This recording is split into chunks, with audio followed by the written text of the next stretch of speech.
Welcome to Finish the Fight, a gaming podcast, where we have fortunately or unfortunately done the research for you. I'm your host, Jesse Reiners. And I'm your host, Alex Kendall. And today we are going to be covering arguably one of the most important 3D platformers, if not one of the most important 3D just video games in general of all time, Super Mario 64. If you're talking about a game with legs, a lot of them have legs in them, but this game goes places. Yes. If you're just listening, a new listener, welcome to Bad Joke Town. So to start off, I mean, Super Mario 64 is the quintessential game that a lot of people come to mind when they think of either a Mario game, a Nintendo game, a platform, a 90s game. It's still around today. I mean, we're getting new releases on the Switch with the combo pack in it. You're having anniversary ideas. Still have, amazing speed runs, whether it's a task speed run or just, a personal world record. It's a game that's been around for 14 years or so now at this point, and still in its right on the cartridge holds up to today, in my opinion. Yes. And so we're going to kind of be exploring that today. We're going through, a bit of the development. Who is Nintendo? Who are they? Who are they? A bit of who Nintendo is, what it took to kind of really start to get this game on the road in a way. Yes. And where we're seeing it as it wraps up production, it's getting pressed into a cartridge and out the bay door. Yeah, so let's discuss the game itself. Dubbed the Mario Sandbox Adventure, Super Mario 64 is the first 3D platformer title in the Mario series, developed and published by Nintendo, released June 23rd, 1996. This was groundbreaking in a multitude of ways, including the ability for the player to control the camera rather than letting it just auto-adjust. Yeah, Polygon, it's going to date this episode, 1,000%. But Polygon has this amazing video they've put out recently about the idea of cinematic camera and video game camera and how they intermingle. And they did some beautiful piece. Please check it out. We'll put it link in the description about how when you're Lakitu, which is one of the characters, the floaty cloud guy that you see, how it's the first we really get to see the cameraman and see who's following us and filming our butt. That's the question we needed to ask. What's he filming us for? His vlog. He's got a cloud vlog. You know how it is. So yeah, I mean, it's one of those games where we really get the idea of it. Now, once again, at this time point, really controlling your camera is kind of new. I mean, look back at like the Resident Evils or Silent Hill and stuff like that, where it's a fixed camera. You do get different camera angles, kind of, but they're kind of fixed, almost quote unquote security cameras that you kind of move around. And they're kind of stationary. It's nothing that you kind of control. And so now we finally get that aspect of it. But yeah, so diving more into the game, it's level by level. And if you want to progress to the next level, you have to go into each one of these and collect a certain amount of stars to buy your way into the next level. So it's kind of teaching kids, you got to work for it. You got to work for it. And it's just said levels on levels on levels. And this is, I think, one of the coolest mechanics that I really kept people coming back. Within Mario, obviously, you, in this game specifically, well, most of them now, you start off at Princess Peach's castle. You pop out of a pipe. That's where you meet your Lakitu buddy who's filming his vlog. And you make your way into the castle to, once again, defeat Bowser and save the princess. But the way they've done the levels, I think, which is why I love Nintendo and why I love Mario specifically. Like, one of my hands-down favorite games of all time is Paper Mario. It's a goofy, silly game that takes that 2D sprite again, but puts it into 3D. And plays with that mode of it, which I think is amazing. But in this one, you kind of take that 2D aspect of jumping into paintings. And those paintings actually take you to these new worlds, which we'll talk about in a minute, about how Miyamoto was like, hey, guys, remember how we can only do a little bit with the Super Nintendo? And we had this map kind of drawn out? Well, now here's a bunch of maps you got to make because we can do all this on Nintendo 64. So as you go in, you collect these stars for various reasons, whether it's collecting enough coins, killing enough enemies, fighting a boss, doing a race, plenty of things that you can do with that if you've never played the game before. And we're seeing, some familiar faces return with Toads, Goombas, Koopa Troopas, Bob-Obs, like all Bob-Obs? Bob-Ombs. I'm always terrible at that. It's a dumb word. Listen. We're going to flack it a little bit. Listen, no, it's a great word because it's also in Scott Pilgrim. Different discussion. Different discussion. Love that movie. But you have all these returning enemies that have just different ways about them, different behaviors, shell writing, all these things that have added to the game that really bring it that charm. Yeah. And have really kept it that staple. Yeah, well, it's the combat as well changed because granted, original Mario titles for the most part, you're jumping on your enemies, or when you get a certain, ability, you can just shoot fireballs at them. Or star. And then even like with, Super Mario Bros. 2, you're just now jumping on them and throwing them. This time, it's just Fight Club. You're just kicking their you're just punching them. You get a sweet drop kick on them. I mean, and not only that, like Jesse brought up with the Fire Flower and the Star, your abilities have changed. They tried to take that same unique aspects that, like you said, even in Super Mario Bros. 2, that fully changed the game. Taking that idea on it and flipping it on its head, and on its head it goes, is a lot of different caps you can get. Yeah. You can get the metal cap, which turns you to that solid, shiny metal that allows you to, go underwater, have some weight to you, as well as, the wing cap that allows you to fly around, shoot you out of cannons. And, and what I love, too, is for a lot of these, the soundtrack changes, very similar to how the Star changed the soundtrack in the first one, and you get different music with it. So, yeah, you're able to use these abilities to get to certain areas in the level, to defeat certain enemies, fight these bosses. So, overall, Mario 64 has taken, the quintessential aspect of Mario at heart, taking the idea of a 3D platformer and Fight Club and wrap it all into one game. So overall, I mean, this kind of gives you the whole aspect of it. Yeah, and one of my biggest takeaways from this is that the guy who made Super Mario Bros. And who made the Legend of Zelda series, Shigeru Miyamoto, this was the first time that he was a director on a game, that he oversaw the game. Which is pretty great. I mean, we actually see that in a lot of modern companies as well, especially Japanese companies specifically, of kind of getting that hierarchy and kind of not making yourself worthy, but them seeing the cause for promotion, things like that. I mean, we even saw that in the Dark Souls series. Yes. We've seen that in Resident Evil. We've seen that in the spin-off of Devil May Cry. So you see that in a lot of series that you're given not joke projects, but just kind of do this. If it comes out, it comes out. If it doesn't, it doesn't. To kind of get them the promotions and higher up. So we definitely see that with Miyamoto, who is a beloved icon and household name, who has taken Nintendo, as we're going to see here, from its very, very humble beginnings to kind of the monolith empire it is today. And just a great smile. That is very true. But, Alex, if you want to start us off, let's talk about Nintendo itself. Yeah, so I'll jump into that. I mean, like I said, the humble beginnings. A lot of you probably know this backstory, but we're going to kind of either give you a refresher, or if you don't, welcome to class.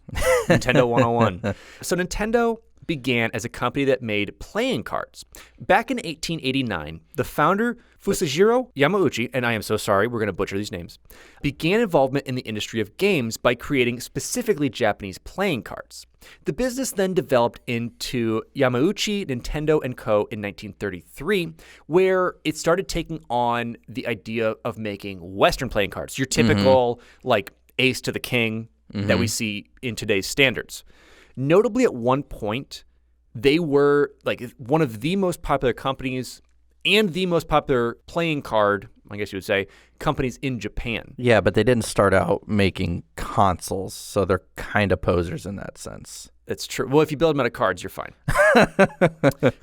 But, this is really that start that we see. And if you go to the Nintendo Museum or the Nintendo store in New York, you get to see a lot of those original playing cards. And I did not know that. Yeah, so they have, because I saw that when I was there, and you could see they have one piece of history for each year of something came out. Oh, that's amazing. It's really cool. So yeah, we start off with that, but it honestly wasn't until 1963 that video games became a part of their production, and not until 1977 that they even started creating consoles for home use. Because you have to figure, around here there was quote unquote video games, but it wasn't what you're thinking. Yeah, it's so just rudimentary and it's non-existent. It's pre-Pong. So you're figuring it's more of just that algorithm base as they start to produce it. However, the first console that Nintendo ever released for at home was made in collaboration with, yes, that Mitsubishi, and it was called Color TV Game 6. Not the best name. Oh, I disagree. That rolls right off the tongue. This console was only released in Japan, though. While it did offer multiplayer, there was only one game, Light Tennis, which was very similar to Pong, at that time. But people enjoyed it so much that millions of copies were purchased. And I guess if you have one game to play ever, and it's like, we love that, you're going to do pretty well. This console made its way through subsequent iterations with the Color TV 15, Color TV Racing 112, Color TV Block Kusuri, and Computer TV games. We finally went from color to the computer. The guy who named this stuff got fired. And that's why they're like, okay, we just fired that guy. Now it's called the Computer TV game. Exactly. But in 1979, Nintendo opened up its first United States headquarters in none other than the NYC in New York. Yeah. Between 1980 and 1984, we got to see the emergence of the first Donkey Kong as a coin-operated game. Double check this for me real quick. What are you saying then? Was it not Jumpman, or was it just Jumpman? I don't know. Let's see really quick, Internet. So according to Wikipedia, when I go to Jumpman video game, it says this article is about the 1983 computer game, which it says it was developed by Epix for the Atari. It's Atari, right? Okay. Jumpman is Mario in Donkey Kong, but Jumpman is the game on Atari. Yeah. Okay. For the unrelated character originally known as Jumpman in Donkey Kong 1981, see Mario. Correct. So yes, that is the OG name of Mario. So if you've ever played the classic arcade cabinet game of Donkey Kong, you've played it. Whether you played it in Animal Crossing, in their little like Nintendo things you could play, or somewhere else, that's your old school OG Mario with kind of OG Donkey Kong. Yeah, but this was followed up with the release of the Famicom system, which in Europe and Japan, that's what it was named, but in America, it's the Nintendo Entertainment System, as we know.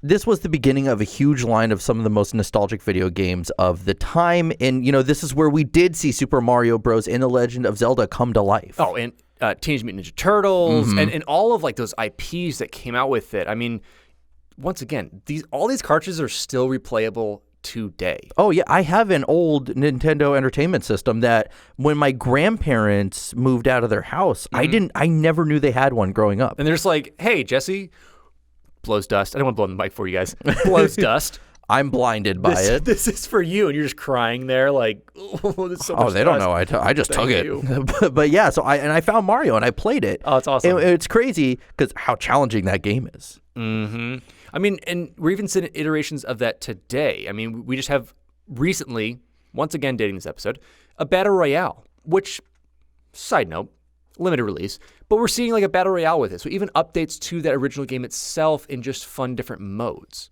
Yeah, but in the late 1980s to early 1990s, Nintendo also came out with a wireless controller for the Nintendo Entertainment System and the first Game Boy, both groundbreaking milestones for the industry of video games, which, and then after that, we're starting to see the Super Nintendo Entertainment System. Yes, so the Super Nintendo, as we colloquials call it, as well as eventually the Game Boy Color releases and our build up to the N64. Yep. So the way we're going to break this down for you guys, we'll start with a bit of early development, really showcasing that the N64 and Super Mario 64 really went hand in hand. Yes. And to start off, Nintendo had created, back with the Super Nintendo, a Super FX chip.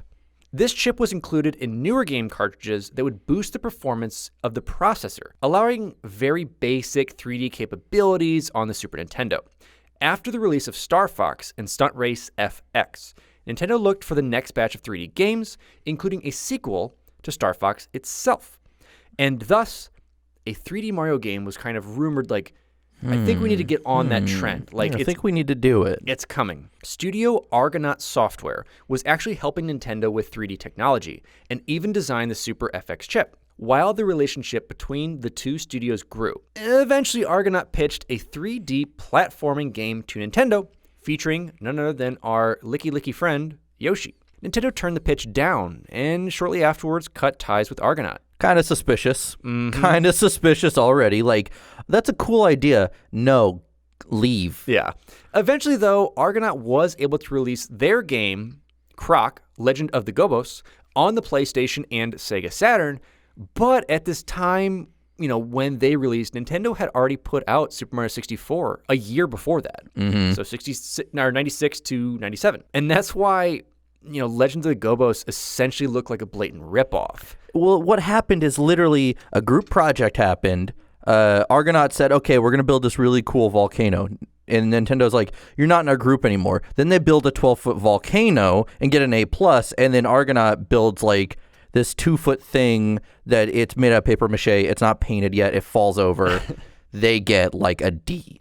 And in its own right, Croc was not a terrible game. However, it looked and felt just like what they were already developing for Mario. So, and you're seeing that a lot, and a lot of people have made that claim of, even like Gex or Glover or any of those like 3D platformers at the time, Conkers, took on that same realm of it, and basically were not a Mario clone in a way, but like doing their best to be, I guess is the best way to put that. Yeah, well, when you have a game that was innovative and groundbreaking at the time, it's really hard to not be seen as an imitator. Yeah, to be seen as an imitator with that, it's tough. Yeah. So after cutting ties with Argonaut, Nintendo started development for their 3D Mario title. But it didn't take long for the game to be scrapped on the Super Nintendo entirely. Ultimately, the Super Nintendo controller just didn't have enough buttons to work with that 3D Mario title. So they moved on to the next big thing, because Nintendo at the time was working on their next console, the Nintendo 64. So obviously the first game that had to be developed for it was the 3D Mario title. And fun fact for you, the only other game on release was a fantastic game, which, if I have to say, I think N64 had one of the best launch sequences for like their original titles to like right after, because you had Pilot Wing 64 launch next to it. Fantastic game. Never played. I'll have to take your word for it.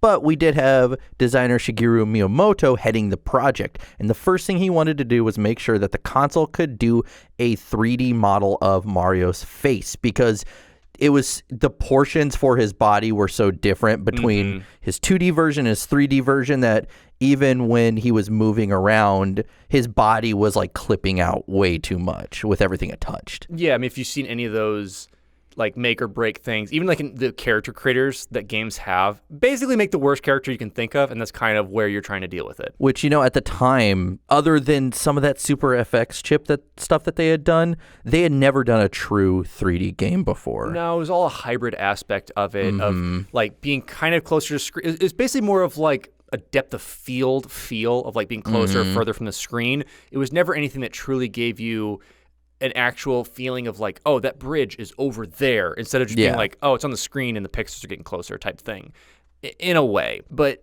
to start off, really diving into the game, the meat and or the potatoes. Not or, definitely and. It depends what you're having for the day. Maybe you just want a potato. Who knows what's going on? But we're talking about the ins and outs of the Super Mario 64 game itself, because initially, concept started with Mario and Luigi in a giant room made of blocks similar to Legos you can kind of piece around, with the pair traversing the room, climbing slopes, jumping around, etc.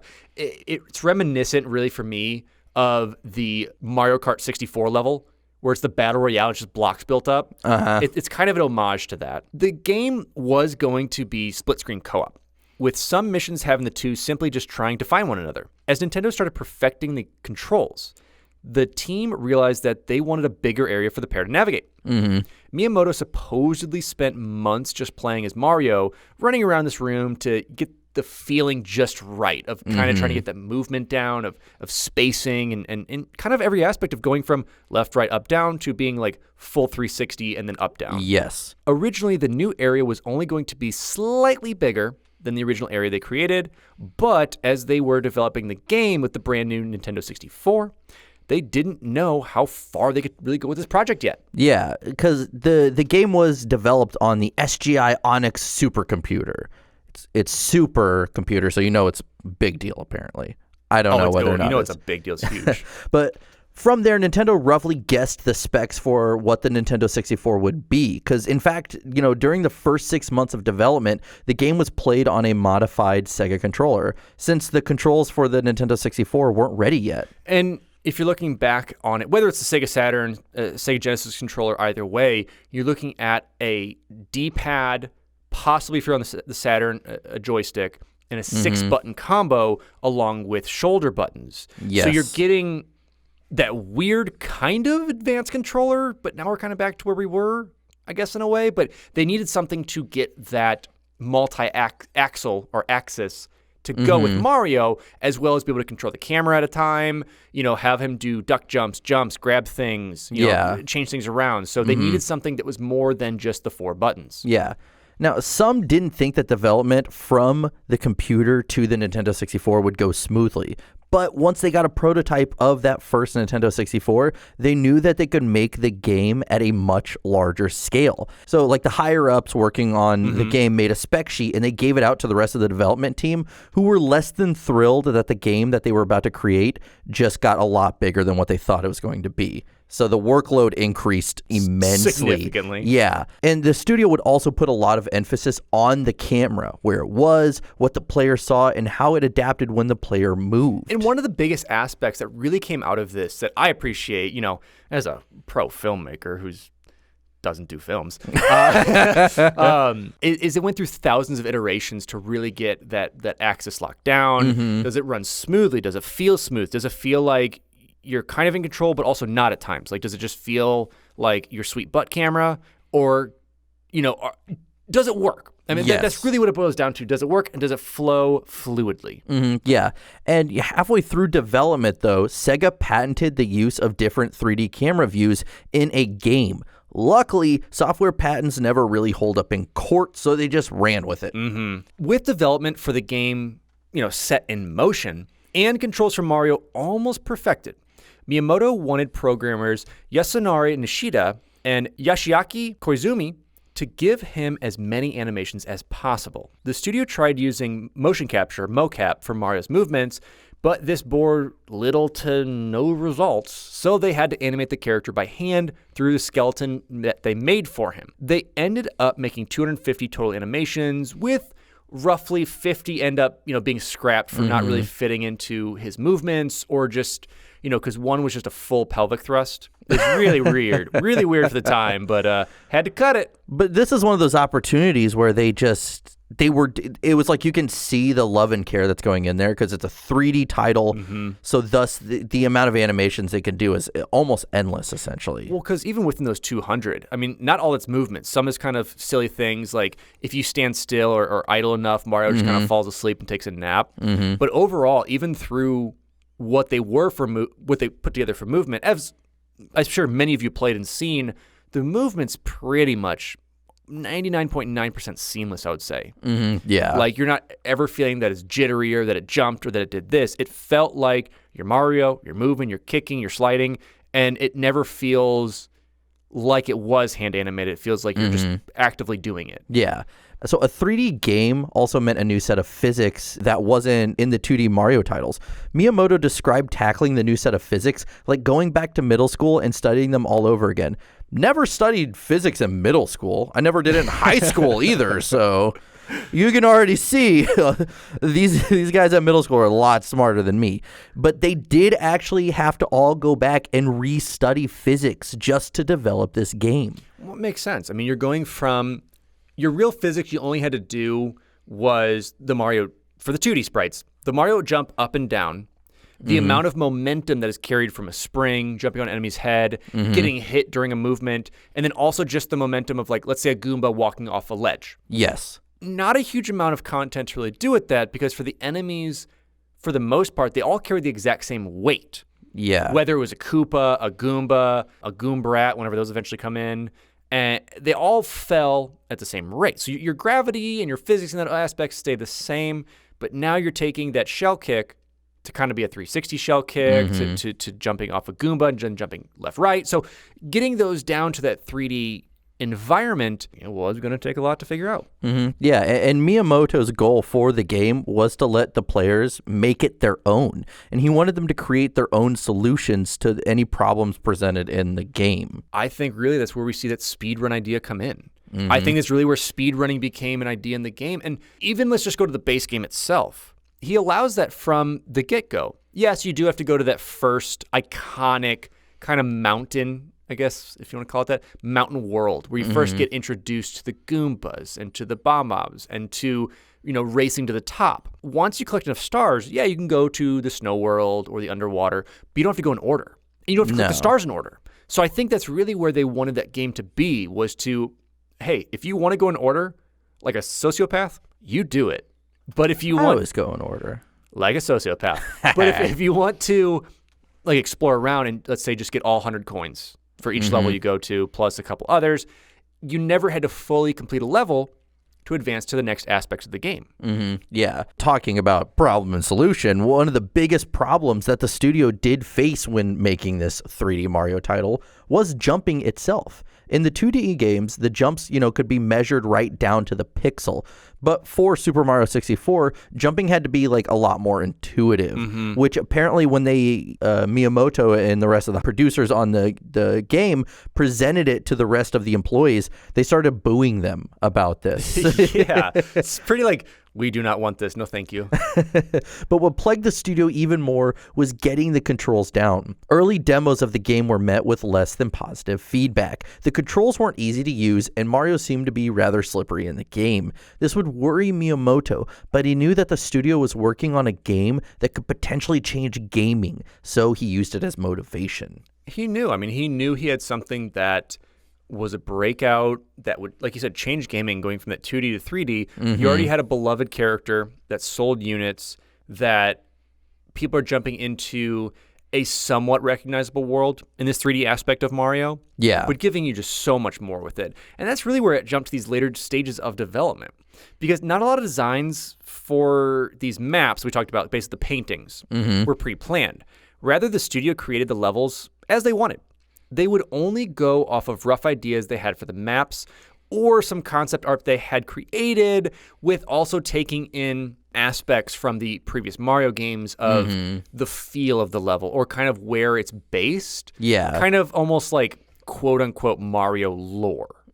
Essentially what they would do is once they kind of did this framework, the beginning of a map would be created, then Mario was added in to see how he would react to it, and changes were made. So height-wise, slippery-wise. Which I think that's so cool is that they did a rough draft of it, a demo of it, and then they're like, okay, how does it actually play? And they just went from there. Yeah, and because you have to figure that. Does this platform work? Is it intuitive? Does it make sense for the player to go here? Like, once again, with Miyamoto wanting players to explore, you got to make sure that's an aspect that it doesn't feel like you're on rails in a 3D platformer, that you're like, oh, I do want to try and for some reason scale this mountain that I can't scale. I do want to go explore this flower field or this sunken ship or try and jump over this lava pit. You need those aspects in a game to make it interesting and to keep the player coming back. Yeah. And let's sidebar this really quick and talk about, the voice actor for the game, Charles Martinet, because it's a me. Mario. Fun fact, look up any interview of this guy and he starts it for a good 30 minutes to 2 minutes just doing voices. I said 30 minutes to 2 minutes. For 30 straight minutes, this man is just screaming Mario lines. Be like, we want to start the interview. It's a me. I meant 30 seconds. But I didn't realize, because a lot of people had said this was his breakout role, he had actually done about a dozen Mario games before, but they were all the weird spin-off games, like Mario teaches you how to spell. That's not a real game, but like those educational ones that just said. But it kind of is. I did watch a Twitch streamer play it. It's miserable. Dude, a lot of I didn't even realize how many, like doing research for this, how many weird spin-off Mario games that there are. Well, especially with Martinet, he is Mario, Luigi, Wario, Waluigi, Goomba number 7. No, I have no idea if it's that. But he plays all like the titular roles of the main bros and cousins, if you want to call it that. I mean, same goes with plenty of other voice actors who've been there forever. Like Leslie Swan, who voices Peach and still voices Peach to this day. Yes. Of keeping that rolling. And I love that if you look at Martinet with any of these things, he's such a warm person that is Mario, basically. Like he is, I think, the essence of what Mario is. He's just excited. Like, you listen to interviews with him, he's just excited to talk about it. Like, he's very much so not like, yeah, this is a gig I do. Like, he's excited to talk about it. He loves it. Yeah, and to kind of touch on that point, why we brought up Martinet, he recorded so many more voice lines for this game. Like I said, as for the past ones, the kind of odd ones that were out there, this is really where he starts to get some of that in with a lot of his, traditional wahoos, oofs, offs, all of that. Like the Mario sounds is where we're now getting them. Yeah, and even more so, he got even more lines because the American version or the United States version of the game released later. That's kind of what happens with all of these Nintendo games. And so him and Leslie Swan had a lot more time. I'm trying to figure out how many lines that Leslie Swan initially had in the Japanese version, because she already had like 2 in the other version. Yeah. I don't know. But either way, so yeah, this was, again, his breakout role really as Mario, even though he had already been doing it for, I think, 10 years at this point. But as we get more voice lines, we unfortunately get less enemies. As far as other Mario titles that had just more on screen, more varieties of enemies, we are getting to see less and less of it. Miyamoto stated that there's no specific reason for this. All of the enemies for the game were actually created at the end of development, but this isn't far from the norm. That's how they had always done it with 2D titles. So, which is insane to me, which is insane, but it's not. Because if you bring up what we've talked about earlier with Miyamoto playing the Mario Luigi co-op game, it's all platforming. It's just going through, exploring slopes and... Well, it's like, it's basically like the enemies aren't what will define the game. Let's get the gameplay down and everything. The enemies, no matter what we make them look like, the game's going to be the game's going to sell regardless. And it is the platform. It's can you get to the top? Can you make your way over to that tree? Can you jump over here? Go to that waterfall? It's all within the game, and the enemies just add, if your potato's a little bland, it's that little bit of butter and sour cream that's put on it to just give you that little oomph to go with it and give you a reason to seek out and jump on those Goombas. Watch out for the thwomps. Play around with those things in there and really make it a little bit more of a game. Yeah. Luckily for Super Mario 64, creating the enemies was rather easy since Nintendo 64 was extremely responsive to their efforts. There weren't many limits with the enemy creation itself, even though they had said, yeah, we just kind of just threw them together. This can also be said about designing the game in general. The studio felt little to no restrictions on what they wanted to do.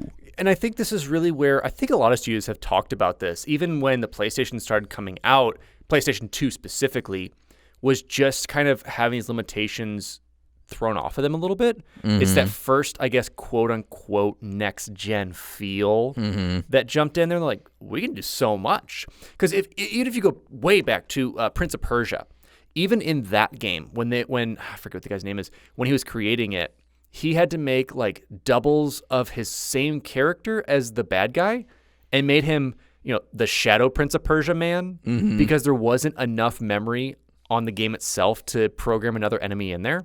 Incredible. So he just had to take it, swap the pixels, and make him Shadow Man, which was fantastic. So they don't have that limitation anymore. Yeah, and one thing that really helped with developing the game was the Nintendo 64 Z buffer. And this would help designers gauge the sense of distance between an enemy and Mario, because again, absolutely new territory here. And the studio also added in shadows to help with that depth perception, because that was one of the biggest things that they were having trouble with, was the sense of how far away is this enemy. And you're still struggling with that in today's realm. I mean, most of it, to touch on the Polygon video once more, it's still very tough for game development because it's not a traditional camera. You don't have an iris. You don't have anything to change the f-stop. So your depth of field and your focus is all artificial. So it's the same way that your iPhone camera does it with the portrait mode, is it basically picks out you, and then it throws like a Photoshop blur filter on everything. So it feels like it's like a sharp focus on you, but in reality, it's just this computer generation, which we're still working with in games today. Can you tell he's a photographer, folks? I just also watch way too much content. But yeah, so this is really where they're starting it out, and they've continued, still continue on with it today.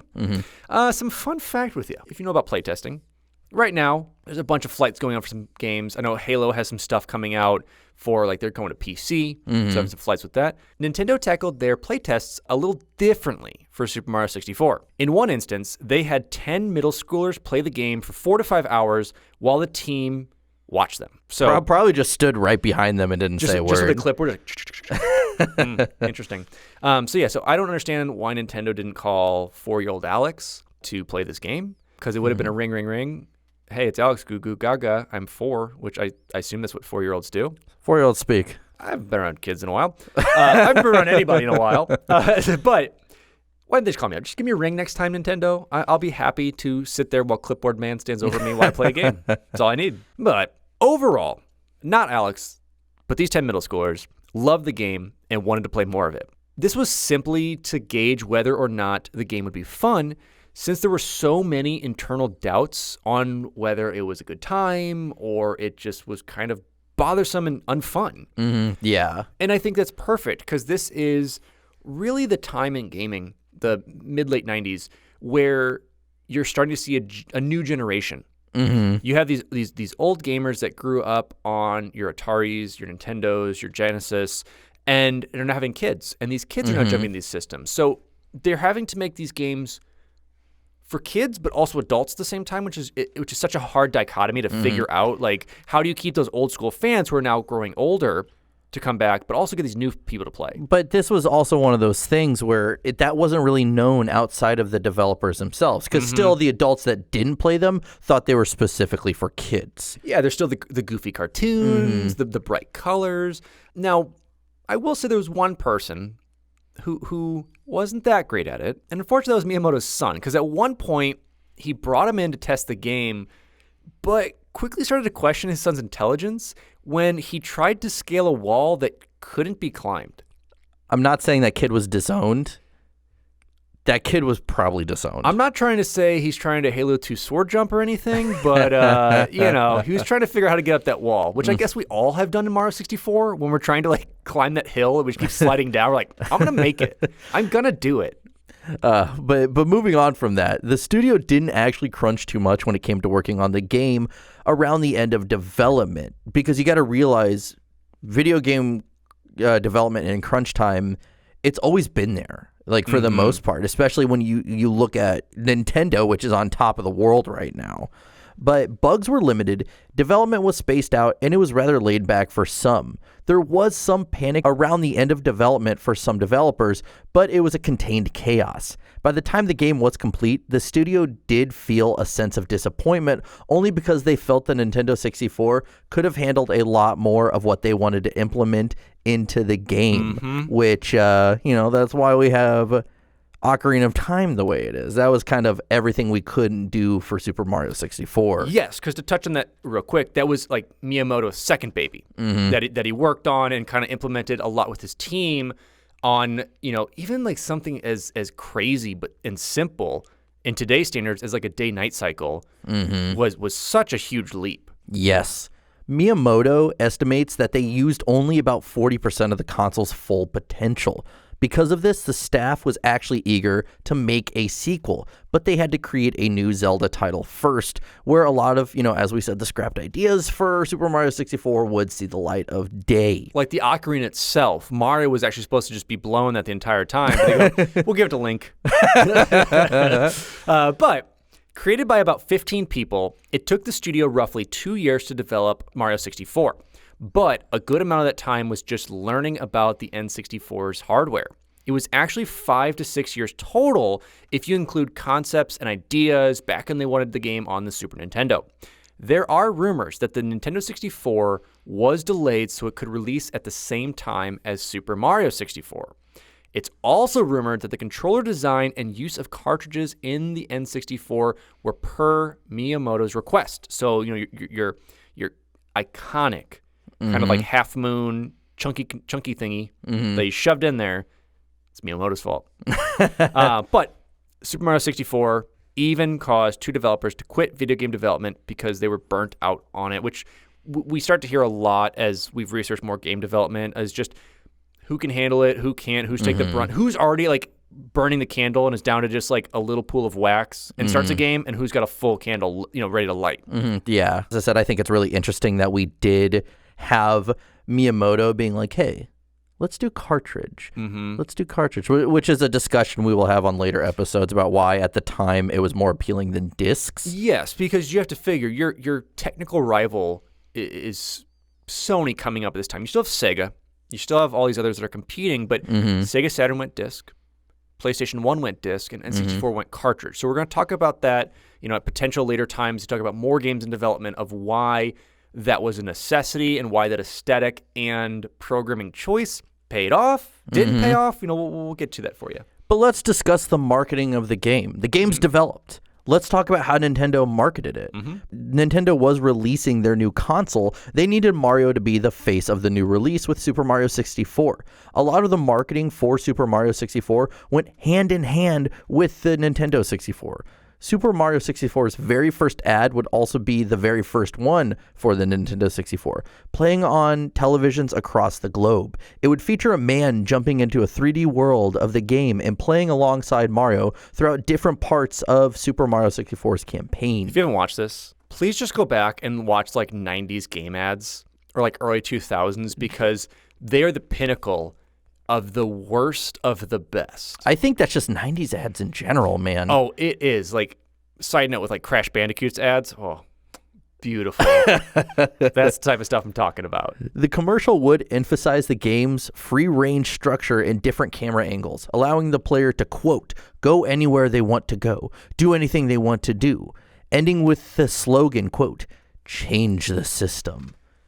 Which is great. I mean, I think it worked for the time. I think it fit in with it. It was over the top. It, for some reason, brought real life into not real life, which they did a lot in that time. And because we're 3D, and so is the game. Look, it's the same. Love it. We also had, I totally forgot about this till we started going through notes again when we were looking through these, was the VHS promo tape. And the VHS promo tape actually came out for several games, including Donkey Kong, Super Mario 64, and several others. And I just looked it up, and I might buy some. Just saying. Just so you know, this is how we were advertised to some of our younger folk. We got VHS tapes. We didn't even get demos. They're like, just watch someone play it. I'll take that now. But Nintendo had promo tapes for many of their games. Usually one VHS tape could include information for a handful of games. The promo video that featured Super Mario 64 also featured Pilot Wing 64, Ride, and Star Wars Shadow of the Empire, along with a quick preview of several other games, including Kirby Ball 64, which was delayed, put on a shelf, and finally came out in 2003 as the fantastic title Kirby Air Ride. Journalists and fans alike could order the tapes from Nintendo, having them shipped directly to them, and the VHS itself cost $3.99. We had to pay for our own marketing. I will tell you the ones I looked up today are not $3.99. How much they go for nowadays? $80. Jesus Christ. That's for 4 of them, though, so it's a good combo deal. I would buy 20, or I would buy one that's 20 and give it to you. Well, we'll see if they come in the mail or not. Did you order them? Well. Well, okay. So we'll talk about finances later, but the game has been marketed. The game is now released. You get it in your hands. It's Christmas. You blow on the cartridge. You stick it in the Nintendo 64. Let's talk about the campaign itself and the story of it. Yeah, let's even just start off first at the start screen. So this is where we talked about, that taking 3D sprites from a 2D to 3D. And that's really why they have this goofy Mario face at the beginning that you can stretch around, play with, and he kind of like goes through these animations. And this was actually really like a test realm. It really was. Play with it and really show off what the N64 could do. Yeah, and it was like motion capture, because what it was a motion captured face. That's the only motion capture they did use, is they had someone sit there making all those faces in front of a camera. Yeah, and be able to drag it out and have Mario have different expressions, whether you're not starting the game or not, or whether you started immediately. It was a fun way to start it off. And it was just such a good time waster. I wish we had more of those like weird start screens like that. So we start off with that. You select your save file. You start it off.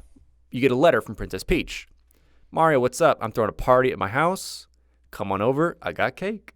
This is how we used to sext letters. Yes. Anyway, so Mario goes. He jumps out his pipe, and that's where you first meet your friend Lakitu that we talked about, your cameraman. As you make your way into the castle, you start to think that you see things are wrong. Bowser kind of comes over a loudspeaker and is like, "What's up, Mario?" Loser. And he basically says, you got to get these things to kind of combat it. Princess Peach is mine, castle's mine, yada, yada, yada.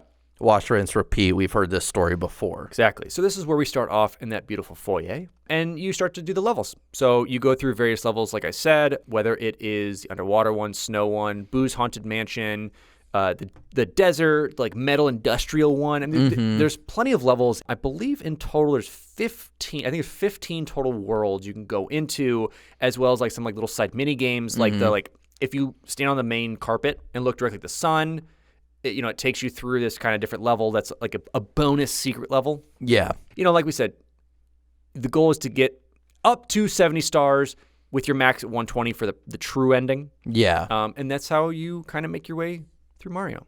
Yeah, and I mean it's one of those things where, pretty sure you mentioned, you fight Bowser 3 times, and every time you're getting a key to go into this next section, and finally that third time is when you can go kick his ass. He's gone for good. And the battles are pretty straightforward for the most part. You're getting behind him, grabbing his tail, which was crazy to me because, like, seeing the scale of how little he is, and then, like, playing it for the first time and swinging around and throwing him out, like, it was crazy. I loved it. Yeah, and this is really where the game changed up a bit because, for the most part, each level, it has the 3D aspect, and it has various levels as far as heights, like a bottom level, middle level, top level kind of dynamic you can get to. But when you go to fight Bowser, he has this crazy shapes and industrial music and art and moving things. And it was a very, overall, the battle itself wasn't very tough. The getting to him was the hardest part. It was the 3 pretty much hardest levels in the game to traverse without falling off and dying. Because those levels were very bizarre. They weren't like the rest of them. No, they were like basically set in like a weird space volcano where Bowser threw cool toys everywhere, and you have to like climb them. He has a complex aesthetic. He does, I will say. He's feng shuied it real well. But yeah, so that's really the aspect of it. And at the end, when you finally beat Bowser, the princess is finally freed, giving Mario a kiss on the nose, and finally baking the cake that was the whole journey all along. Basically, this whole game is just going to the bakery to get a cake, but you have to deal with like a lot of rude customers. Yeah. And then eventually your cake. I've been that hungry before. Where like you have your mindset on it. Anyway, that's your first hashtag campaign walkthrough. Go to the bakery, try and get a cake, deal with rude customers, get your cake. Yeah, essentially. That is Super Mario 64 for you. But, a fun fact I did want to throw in there is designer Takashi Tezuka's wife is actually indirectly in the game. So in real life, she's a nice, quiet woman. But one day, she blew up on him for putting too much time into work. So he put her in the game as a character that shrinks when Mario gets close to her, but grows very large as he starts to run away. Ooh. So he might have gotten divorced after that. But I just love that, though, is that that's cool that, like, hey, it's my wife. She's a mean woman in there, but that's my wife nonetheless. And let's get over to some cut material, but also kind of the rumor mill of Mario 64. Being one of the most beloved games of all time, we're not seeing a couple familiar faces. Obviously, we're not seeing Luigi. And we're not seeing Yoshi as playable characters. Yes. So the rumors started immediately of like, are they in the game? Is there a secret way to unlock them? Because like I said, 70 stars could get you to the final Bowser fight and end the game. Yes. But what does 120 get you? Now, I will say, one of the first things we talked about cut is Yoshi. Yeah. Originally, Yoshi was going to be playable, but was scrapped. Since the studio already made this model, they added him at the end of the game. So when you get that 120 and kind of get the true ending, that's when you can go to like the top of the castle and see Yoshi up there. He's like, oh, haven't seen you in a while. Yeah. I think Yoshi does talk in this. Yeah, he does. He does. It literally is like, Mario, what's up? Yeah, he says it just like Donatello, the Ninja Turtle. But yeah, so this rumor started because people are like, all right, so if Yoshi's in it, and people trolling through the code and seeing like those type of aspects in there, like we need to find Luigi, who was the second one that was actually cut as well. And this was mostly because of memory issues. Talking like that before, with the OG Prince of Persia having the memory issue of having to do basically Shadow Man, this is kind of that same idea of trying to put way too much of that sprite aspect of its own animations, its own character development, its own voice. All these different files just wouldn't work. Yeah, well, they were going to then say, okay, we'll add him in for a mini game, but they were like, a majority of Nintendo 64 owners are probably just going to have one controller. Yes. So they were essentially, because they also said, well, we have to look at this now. Can we add him in the game, or can we have more complex levels? So they essentially just cut him out so that they could have those more complex levels. And essentially, Luigi being a playable character in the game is as famous as, obtaining the Triforce in Ocarina of Time or finding Mew under the bus in Pokemon Red and Blue. And, there's absolutely no way of Luigi, being playable in the game. And at the time, N64.com even offered $100 to anyone who could prove that he was playable. No one ever cashed in. Not until today. I will find him. $100 is $100. Yeah, I'm going for it.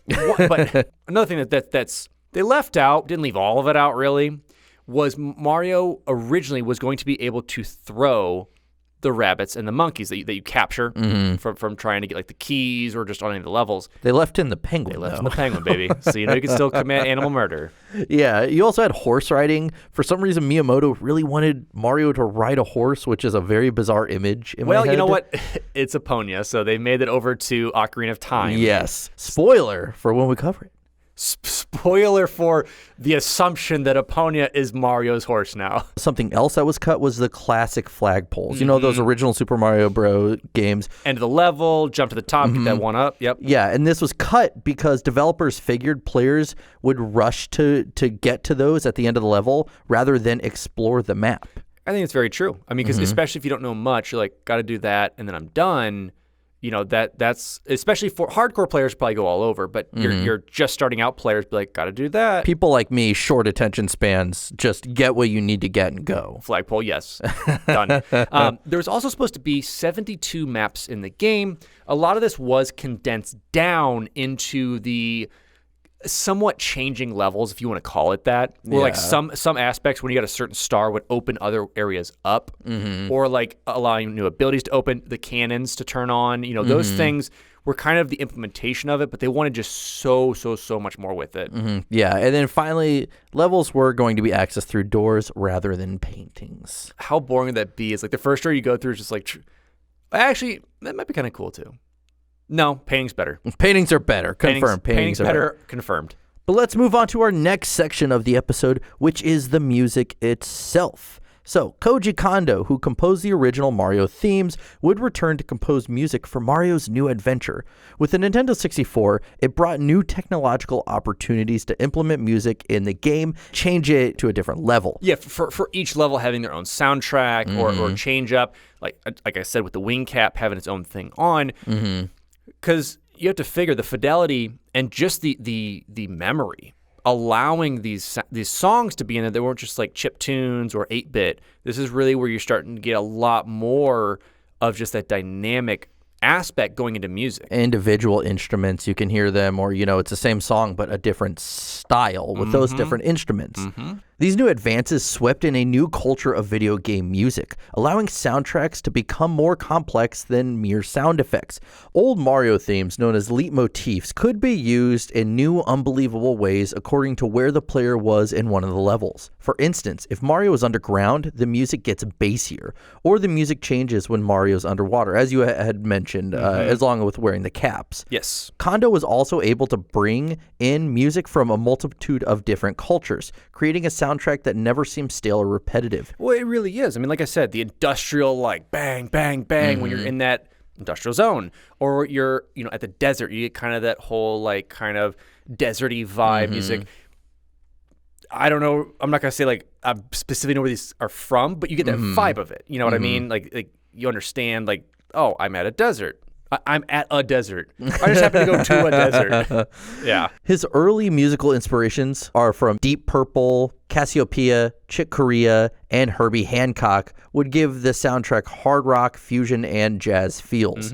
The music would flow and changing depending on what the character was doing and where they were, which was pretty innovative at the time. Added into this, as we talked about the space available and just the high fidelity aspect of it is really what allowed all these voice lines to really make their way in and to really make it Mario not a talkative protagonist, but not a silent one. I mean, he still has like oofs, his falls, his wahs, and everything that went along with it. Just the really, wahs. You gotta have the wahs.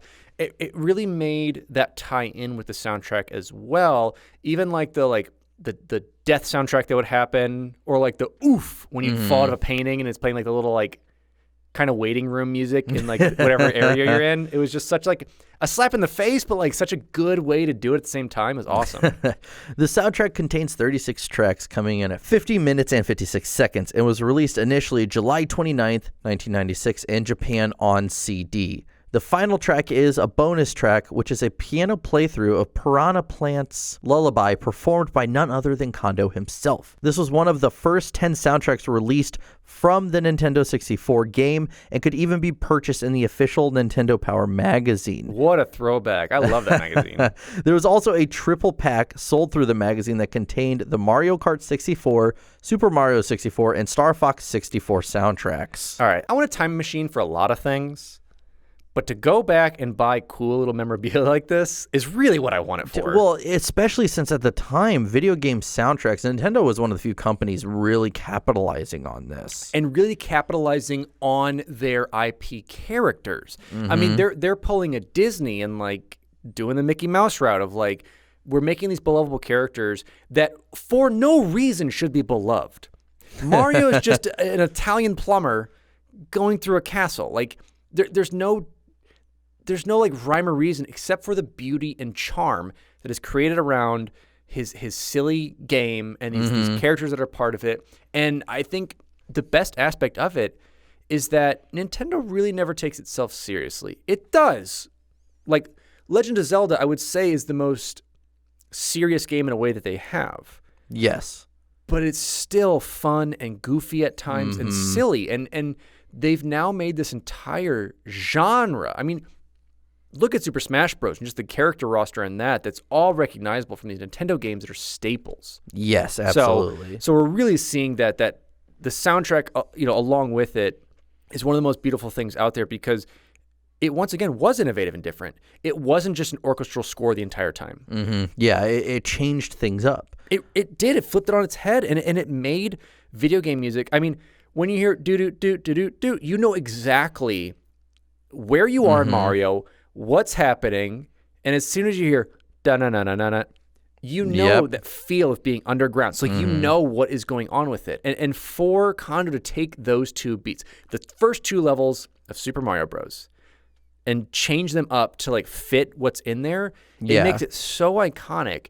And you know exactly the feel of it. And it honestly pumps, for me, it pumps me up every time to like hear it. I'm like, oh yeah. Like one, that little like dopamine nostalgia trip you get. But also it's one of those things for me that never gets old. No. I've listened to other game soundtracks that are beautiful, fantastic, but they don't fit every mood. And it's weird to say, like Nintendo soundtracks, you can be so angry and then play on Mario like, I love Mario. And it's just weird. Like I don't know. That's just how I feel with the soundtrack and just what they've been able to put together with it. Yeah. Now, the track Looping Steps uses an auditory illusion called the shepherd's tone to further convince the player that they are indefinitely walking up the endless stairs in the Mushroom Castle. A scale is played quietly, starting 1 octave and increases in dynamics as the scale goes up. The pattern is then repeated midway through the previous series of octaves, making the next scale impossible to hear when it starts and finishes. Such a good way to do this. Such a smart way to do the infinite staircase. Yeah, Kondo, in my opinion, is a genius through and through. And for those of you not familiar with the infinite staircase, it is Bowser's staircase when you haven't got enough stars to go up to him. You go around this bend and then just keep going and going and going and going and going. And the game just infinitely loads you back to where you were seamlessly, just as he has done in that track. Didn't a streamer go up that for 24 hours or something? Something like that. And I want to touch on this as well as we get to kind of where we're going to go with these general receptions and touch on, next more on like the streaming aspect of it and really where that game went. You've had multiple streamers get the world records going on this. And one thing that we did see, that the infinite staircase has been beaten. On the OG cartridges, you could do this kind of weird infinite backslide that like rocketed you across. Well, it's because you build momentum continuously because the cartridge, it stops the momentum after a while jumping forward. But when you're doing it, correct me if I'm wrong, going backwards, there's like nothing to stop you from just picking up momentum. Another way to do it through a task speed run which is a tool-assisted, tech-assisted speedrun, which basically you have a computer do it for you, and it does the perfect way to do it. And it does this perfect jump back and forth. And actually, if you wall jump back and forth, it actually builds momentum. And so if you hit enough of that, you can then just launch yourself wherever you want. And in that specific video, because they beat the game with only 4 stars or 1 star. Incredible. So yeah, so they basically use that aspect of the game to kind of abuse the amount of momentum built, and they actually were able to skyrocket up the stairs, beating the load zone and making their way up to Bowser. Bunch of cheaters. But I love to watch it.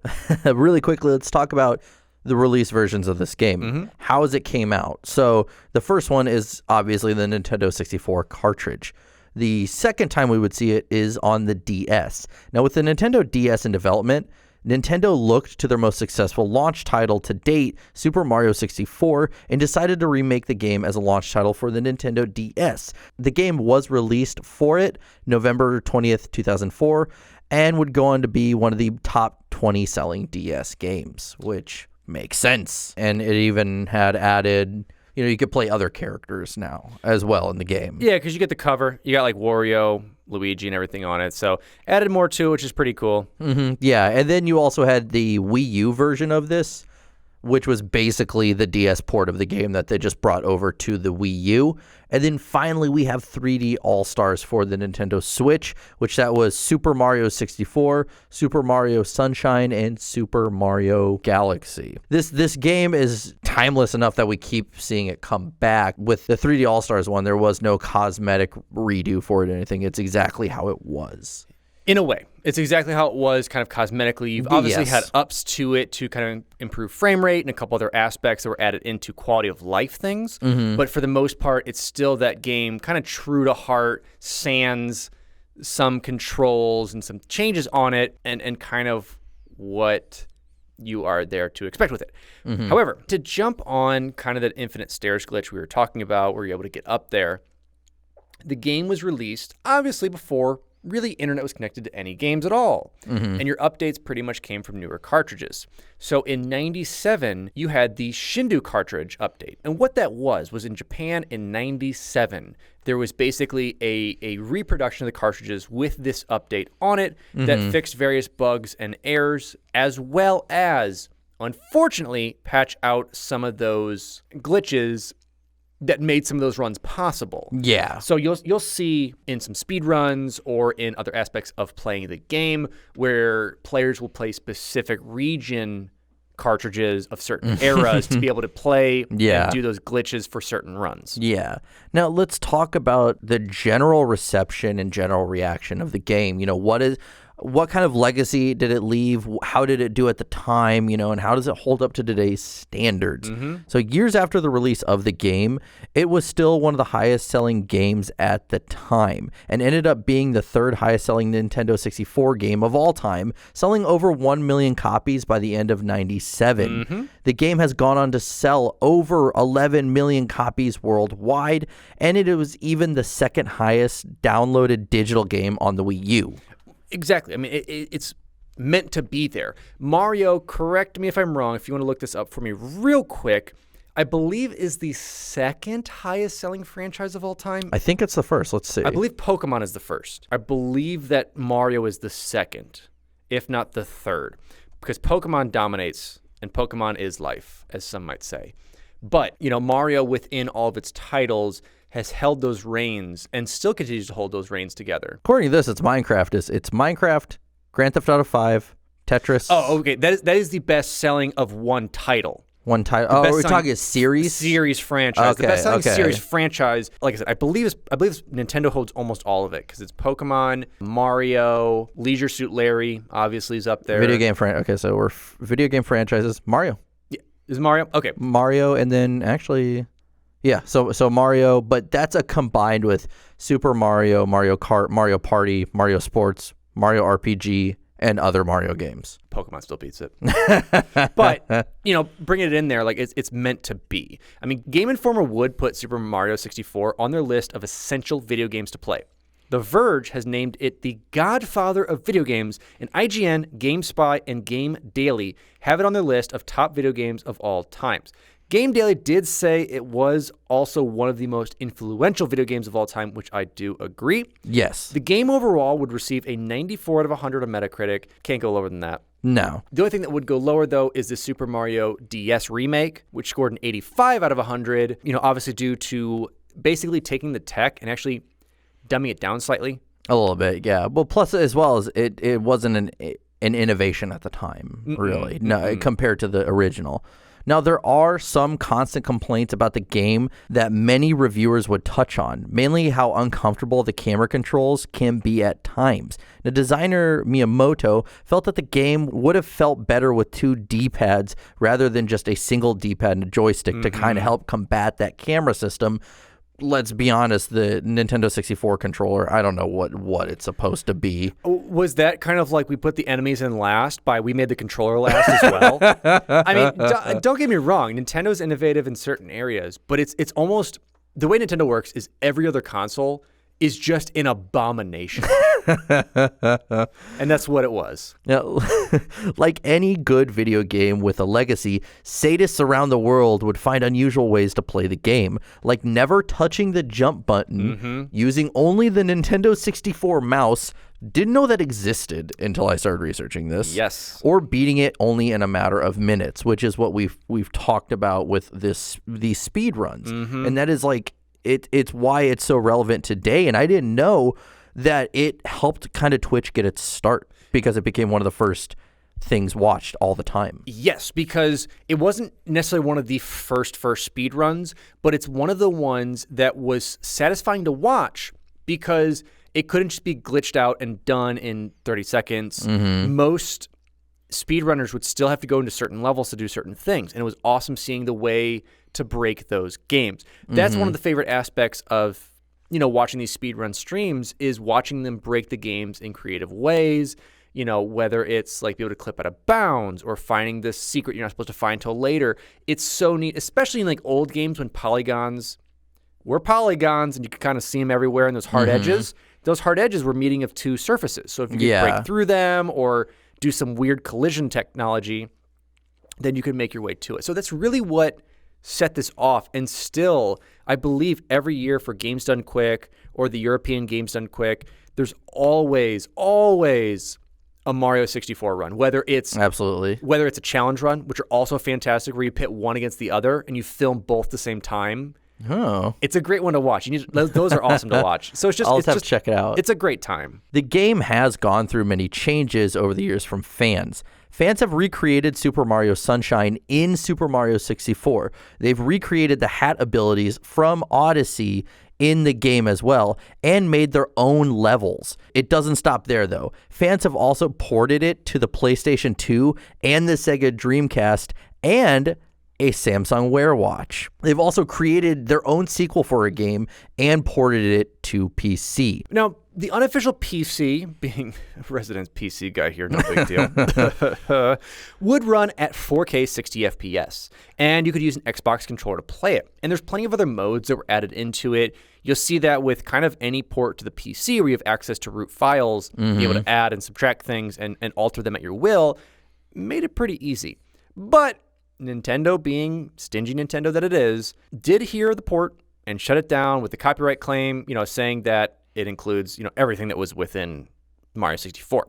It's what Nintendo used to be about YouTube. If you like breathed Nintendo's name in anything or showed any clips, they would DCMA you. Yeah, quickly. But it was fun. And here's the biggest thing that I love, because you can still find ports of it. It's shut down, quote unquote. So you just got to find a port, like a different outlet for it. Yeah. But it did have up to 24 people playing at the same time. So you could jump in a game, and I've watched this too, which is also, I've watched too much, I've realized. I've watched this where they pit 2 pro players against 22 casual players to see who can get the most stars within an hour or so. Incredible. And it's a pretty fantastic time. But within that same right, they've used Unity and Unreal to make it a crazy game within that engine.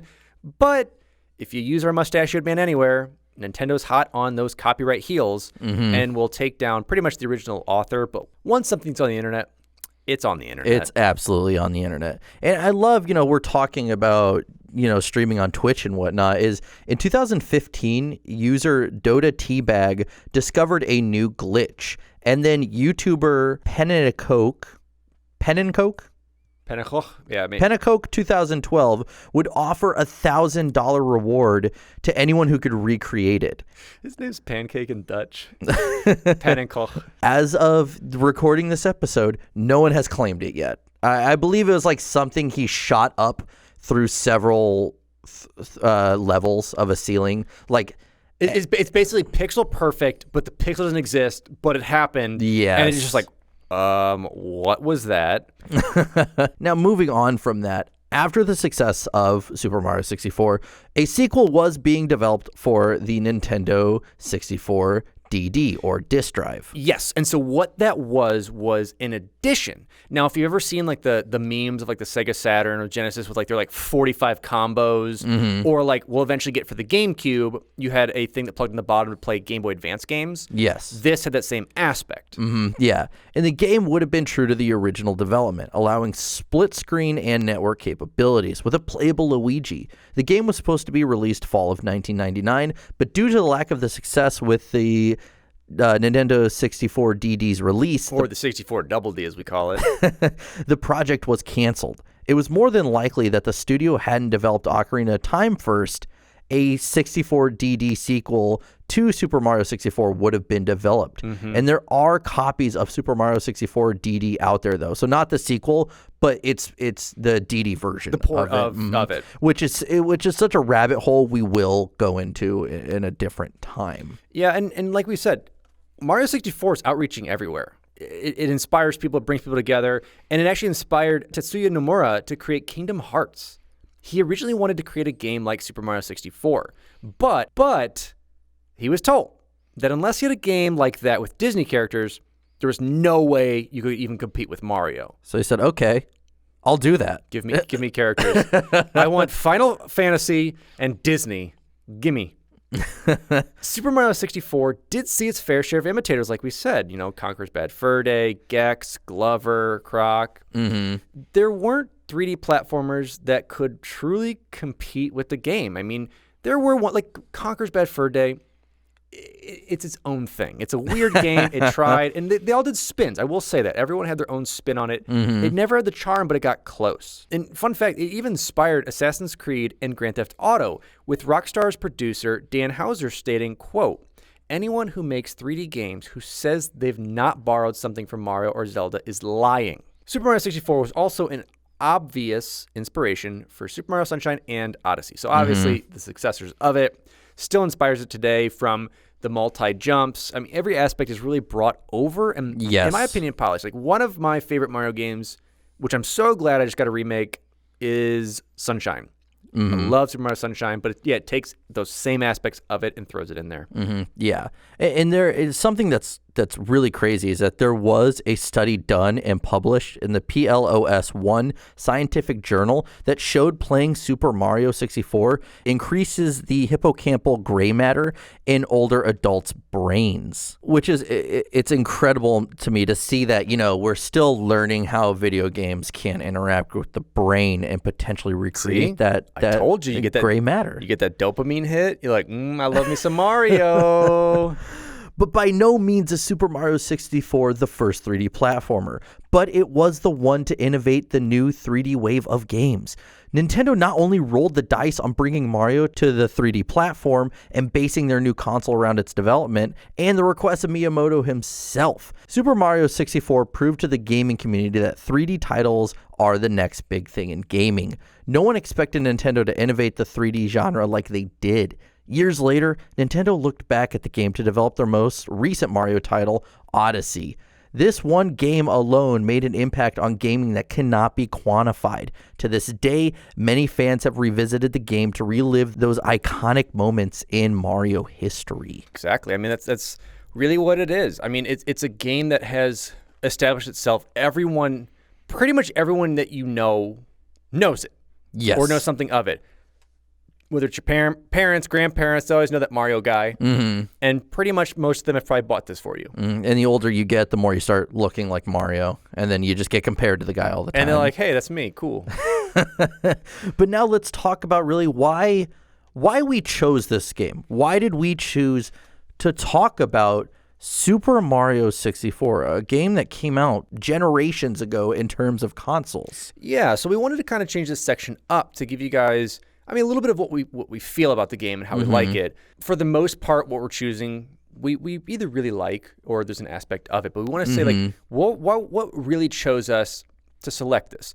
My biggest thing for selecting this is, as I've said early on, and I want to use this again, it's a monolith. It's a deity. Yes. To the gaming community. It's a game that everything is basically referenced off of. It was the first of its kind. It's had imitators. It's had inspiration. It sticks with you when you think of like jumping in games, fluid movement. To me, if you can't move fluidly in a game, it just breaks you out of it. Look at the Titanfall series, Titanfall 2, Apex. They are some of the most beautifully fluid games of all time. It's transitional, it's sliding, it's clean, it's buttery. And if you can get that buttery feel to a game, it makes it work. And Mario gets it there. From the triple jump, the iconic triple jump, to the butt slams, to the little like crab walk where you're like on your like holding your hat down and walking around. Like all of those little animations really make this such a cutesy, fun, sometimes like rage-inducing game for certain aspects of it that it just works so well. And for it to be, I would say hands down for our generation, I think generations to come, the N64 is probably one of the best consoles. Yes. Not in terms of specs, not in terms of the goofy controller, but in terms of the software developed for it. It has some of the most iconic games of all time, whether it's based in the story, the gameplay, the reintroduction of these characters from the Nintendo, from the arcades, from the Super Nintendo, to this 3D world where their story gets kind of truly fleshed out. Everything from, Kirby Crystal Shards, one of the best games of all time, Diddy Kong Racing, Super Mario, Ocarina of Time, not Majora's Mask, never played that. but the rest of it like just fits in so well. And it just had some of those weird titles, either from Japan or other developers. Like, did you ever play Clay Fighters 33 1/3? Never heard of that. This was like a game that I rented from Blockbuster that was so good. It was its take on kind of Super Smash Bros. But they were goofy because it was 33 1/3, so it wasn't 64. And you basically played as weird things. You were Evil Santa, you were a snowman, you were a linguine noodle. I think I've actually, okay, now that you're mentioning these characters, this sounds very familiar. Yeah, so like taking like these goofy concepts and bringing it over and pushing the Pokemon series with Pokemon Stadium, Pokemon Snap. Hey You Pikachu, I guess was a thing. To get back to Mario for this, it's a quintessential title that, once again, you have your other platformers that work in their own way. Like I said, Spyro is probably one of the closest you can really get that kind of is its own right, kind of standalone. Yeah. But you'll never find something that has done like the Iron Man 4 times when you're still trying to run a 5K. Yes. Someone who has the soundtrack, the sounds, the goofy, oh no type things that bring you back to it, that you know where that's from. You know the look, you know the feel of it. And it just has inspired so much. So, like I said, I think hands down, if Mario 64 is not in your top 10 of influential, you got to rethink your life. I wouldn't go that far because it's not my top 10 of influential. I definitely think it is one of the most influential games out there. You got to rethink your life. I'll definitely do that once we're done recording. But I absolutely agree with you. Seeing the impact it had, even, when the first Assassin's Creed was being developed, they looked at Mario, at that open world and 3D aspects of that. Yeah, of like the split lands, of like going to different areas, but also being in the same area. Yeah, and really, I think it's as we said, it's something that cannot be quantified. It's Mario. He is the most iconic video game character of all time, and they took that risk to bring him into the 3D world, and we're still getting him. And really, all of those 3D titles that Mario is in, they're just an absolute hit. Like, everyone loves them, and they're so good. Even Galaxy 1 and 2, which were kind of in the Wii era, suffered immensely from the motion controls and having to point at the screen to do stuff. Yeah. But still sold exceptionally, and is for that era, that was kind of a little bit beyond where I was like, I need to hardcore play this Mario game. And the generation below us, that was their first Mario game.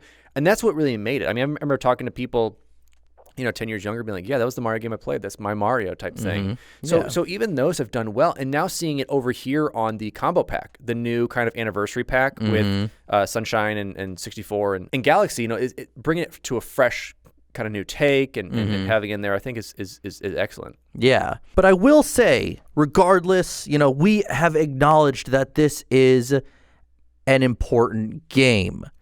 But we still have to rate it. Yeah, so this is where we'll kind of transition our opinions is to a 1-2 sentence ordeal and then our typical rating. So I will start off, and I'm going to say, looking at this, when I played it as a kid and then going back and playing it just very recently when my girlfriend picked it up for 3D All-Stars, I'm going to give this game probably an 8.5 out of 10. And that again, I've acknowledged that this is one of the most important games, but off of personal preference, I'm just not the biggest 3D platformer guy. I mean, this is the guy that puts Transformers in his top 10 games, but we'll continue on with that. I will defend it on a different episode. If I had to give it a rating, I would probably give it an oh no out of woohoo, but minus a Toad. But add in a so long gay Bowser, multiply it. Supposedly, he didn't say that. He did not say that. He says so long King Bowser. King right? Bowser. Yeah, but it sounds like that. Minus Jesse interrupting me as well, obviously. And then mix that all up in probably one of the coolest fleshed out worlds out of 10.5. I agree with you on that. Thank you. But that was our coverage of Super Mario 64. Research was done by Jesse Reiners and Evan Barr. Cover art by Jesse Reiners and Jessica Wellickson. Music written and composed by Evan Barr. And this would not be possible, as I say every time, without our amazing patrons. If you haven't checked out our Patreon, check it over at patreon.com/finishthefight, where we've got plenty of goodies and some very goodies. I wish I was a Patreon. I don't get half this stuff. No, you don't. You guys are lucky. You get nothing. He holds out on me. I hold everything on me.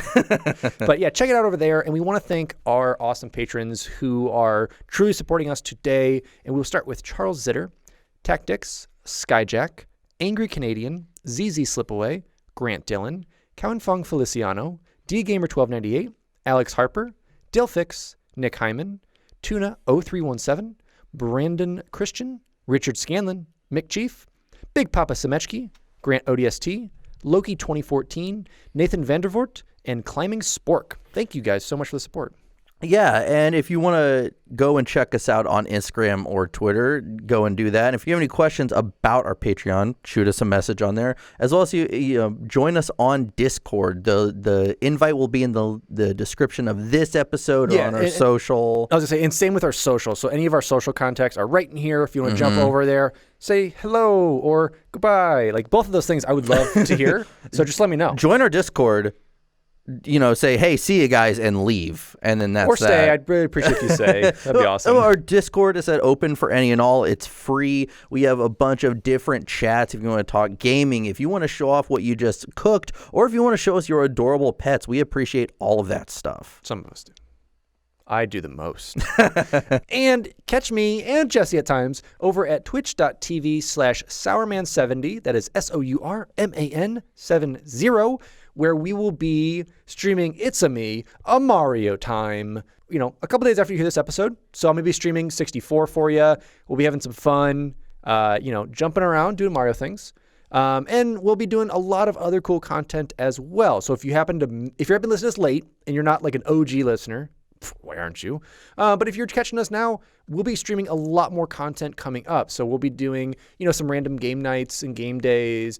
Jesse and I will be doing some answering questions and chats. I mean, we're going to kind of be experimenting with a lot of the content, just having fun on Twitch. Yeah, exactly. And finally, if you want to check us out on your favorite podcast platform, maybe you think we're just on SoundCloud or something. Now, we're on everything, but if you want to listen to us on any of those platforms and give us, a starred rating and a review, we would appreciate that in the long run. But with that being said, that was our coverage of the phenomenal Super Mario 64. I'm your host, Jesse Reiners. And I am your host, Mario, a.k.a. Alex Kendall. And thank you for tuning in to Finish the Fight, a gaming podcast.